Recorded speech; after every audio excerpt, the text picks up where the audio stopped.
people, so let us continue our series of Civil Procedure Code 1908, and today we are going to discuss the topic that is suit by or against the minor or unsound mind. तो आपका CPC mention करता है कि अगर कोई minor है या unsound mind है तो वो कैसे सूट या प्रोसीडिंग्स को इनिशिएट करेगा, या अगर आपको किसी माइनर और अनसाउंड पर्सन के अगेंस्ट भी सूट स्टार्ट करना है तो फिर कौन करेगा। ये सब चीज़ें आप डील करोगे ऑर्डर 32 में। Let us start. तो हर एक चीज़ का एक एम होता है।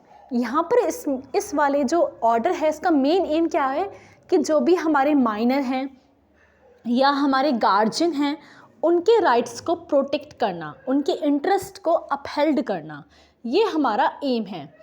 अगर हम इसके केस की तरफ देखें तो एक केस लॉ भी है जो है हमारा रामचंद्रा वर्सेस मान सिंह।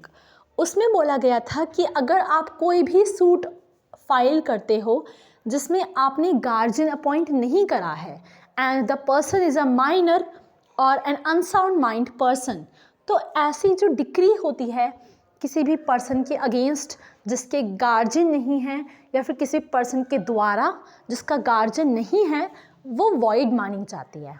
ओके,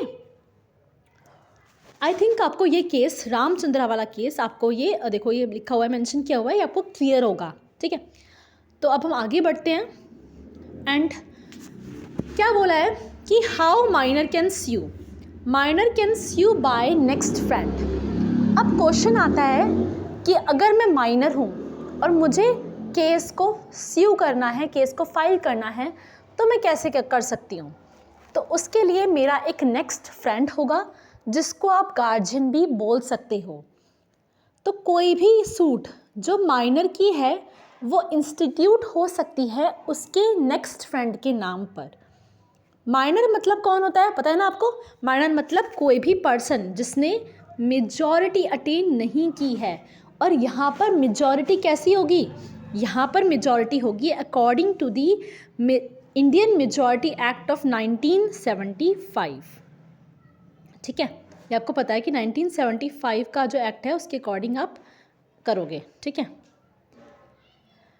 अब क्या बोला है कि अगर एक सूट है, देखो 1975 लिख देती हूँ मैं, आपको याद रहेगा। ओके, थोड़ा क्लियर नहीं हुआ ये, I hope you can understand. ठीक है, अब आता है अगर कोई भी सूट माइनर के बिहाफ पर या माइनर के द्वारा फाइल किया जाता है जिसका नेक्स्ट फ्रेंड नहीं है तो वो वॉइड होगा। मैंने आपको बता दिया था ये पहले ही। अब क्या बोला है कि जहाँ पर कोई भी सूट इंस्टीट्यूट किया जाता है माइनर के बिहाफ पे और वो कौन करता है? वो नेक्स्ट फ्रेंड करता है। तो जो कोर्ट होता है ना वो किसी भी स्टेज में नेक्स्ट फ्रेंड को ऑर्डर कर सकता है कि वो सिक्योरिटी दे, कि जो भी डिफेंडेंट का खर्चा हुआ है उसकी सारी जो सिक्योरिटी है वो देगा। मतलब जो नेक्स्ट फ्रेंड होता है वो लायबल होता है हर एक चीज़ के लिए, for all the securities, all the payments, all the cost. ठीक है, ये आप ध्यान रखना, all the securities, all the securities, all the payments, all the cost के लिए कौन होता है हमारा? ये आपका नेक्स्ट फ्रेंड लायबल होता है। ठीक है, अब हम आगे बढ़ते हैं। आगे आपका बोला है अपॉइंटमेंट ऑफ गार्जियन। गार्जियन को अपॉइंट कौन करता है? अगर एक सूट माइनर के अगेंस्ट हुई है तो कोर्ट गार्जियन को अपॉइंट कर सकता है।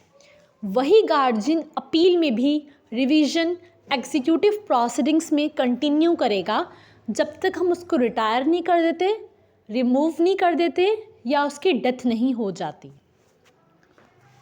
अब आता है आपका नेक्स्ट वाला जो पढ़ते हैं हम लोग। ओके,